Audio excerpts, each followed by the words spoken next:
Shalom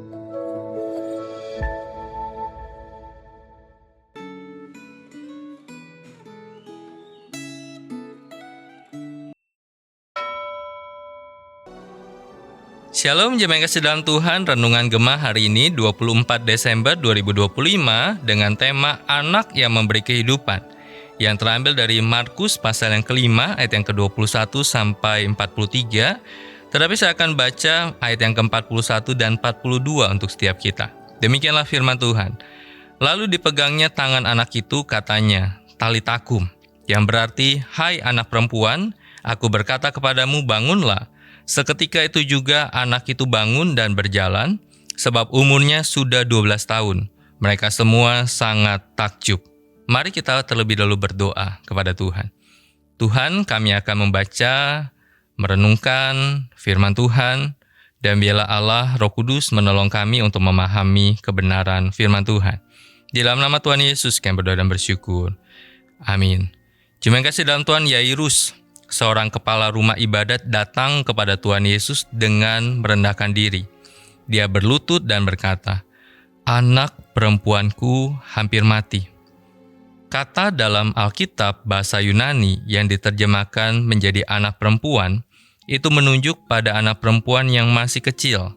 Padahal sebenarnya anak perempuan itu sudah berusia 12 tahun. Kira-kira setingkat kelas 6 SD atau 1 SMP, atau usia tunas remaja. Ia bukan anak kecil dalam arti usia.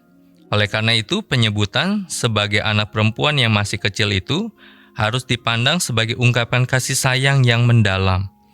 Dengan kata lain, melalui perkataan itu Yairus ingin menunjukkan betapa berharganya anak itu baginya. Dia memohon pertolongan sebagai seorang ayah yang sangat mengasihi putrinya. Kemudian Yairus mengundang Tuhan Yesus untuk datang ke rumahnya, dan Tuhan Yesus setuju untuk menerima undangan itu.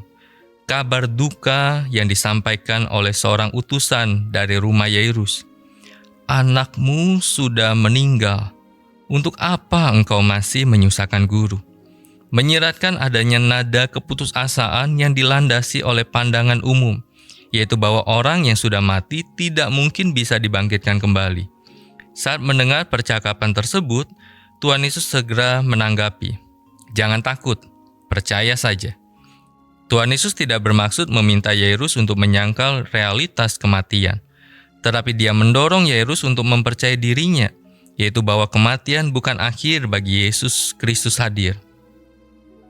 Singkat cerita, di dalam kamar tempat anak perempuan Yairus terbaring, Tuhan Yesus mendekati anak itu, lalu menyentuhnya dan berkata, Talitakum, yang berarti, hai anak perempuan, aku berkata kepadamu, bangunlah.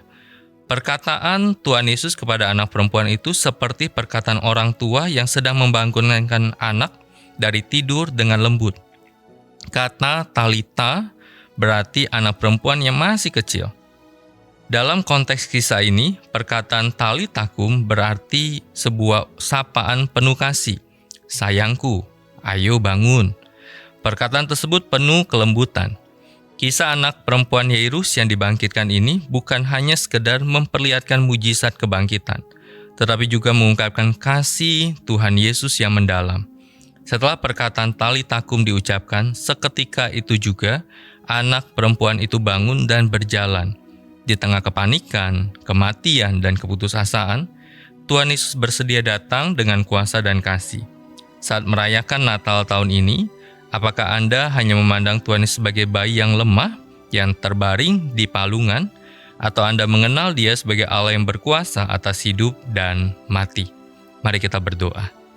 Tuhan, biarlah kami memaknai Kristus yang telah menyelamatkan kami adalah Kristus yang berkuasa, karena Tuhan Yesus adalah Allah yang datang, lahir ke dalam dunia, dan penuh dengan kuasa itu. Karena itu Tuhan, biarlah melalui kisah ini kami diingatkan, bagaimanapun kondisi kami, kalau Tuhan bersama dengan kami, itu lebih daripada cukup untuk menguatkan kami. Terima kasih Tuhan, di dalam nama Tuhan Yesus kami berdoa dan bersyukur. Amin. Senantiasa jaga iman kita, senantiasa jaga imun kita, Tuhan Yesus memberkati kita. Amin.